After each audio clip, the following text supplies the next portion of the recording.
In today's video, I'm going to show you how to track link clicks in Lemlist. So first in the left panel, click on campaigns and here open up the campaign you'd like to track.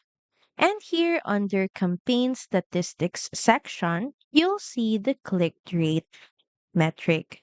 So here you'll see the percentage of recipients who clicked on your links.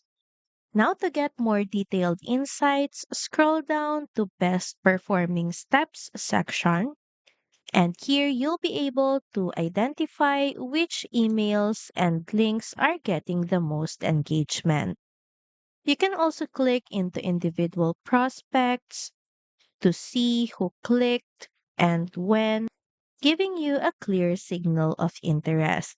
Make sure to use this data to refine your messaging, improve your calls to action, and focus on the leads most likely to convert.